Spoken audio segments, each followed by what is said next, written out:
Disney Mickey Mouse Clubhouse.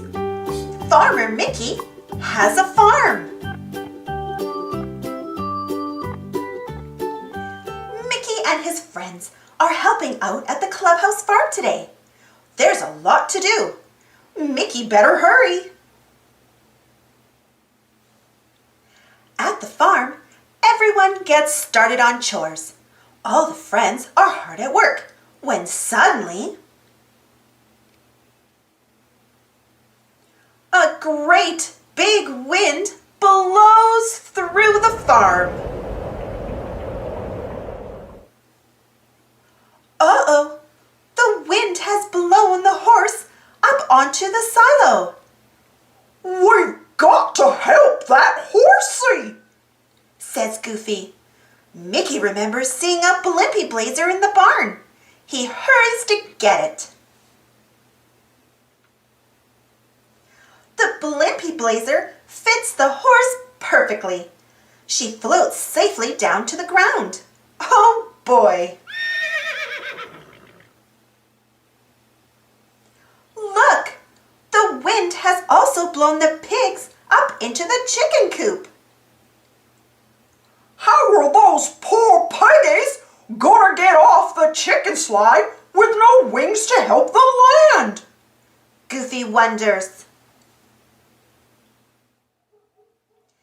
Mickey has an idea. A picnic blanket will catch their fall. 1 piggy, 2 piggies, 3 piggies. All of the pigs are safe. Hooray! Time to get back to work.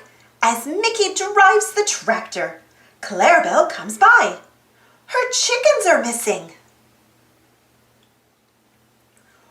They probably just hit during that big wind, Mickey says. Let's all sing a song. I bet they'll come out to join in. Farmer Mickey has a farm, E-I-E-I-O. And on that farm he has some chickens, E-I-E-I-O. With a cluck cluck here and a cluck cluck there, here a cluck, there a cluck, everywhere a cluck cluck. Farmer Mickey has a farm, E-I-E-I-O. Before long, Clarabelle's chickens come out of the tall grass and cluck cluck along. Oh, thank you, Farmer Mickey, Clarabelle says. With your help, the farm is back in order. Super cheers! What a farm-tastic day! Thanks for watching. Don't forget to subscribe and share, and follow me on Instagram and Twitter. And for more Disney Mickey Minnie Mouse stories, check out my Disney Mickey Minnie Mouse playlist. And if you enjoyed this story, don't forget to give this video a thumbs up. It really helps the channel and the video. Thank you so much for your continued support. Stay safe, everyone, and we'll see you next time.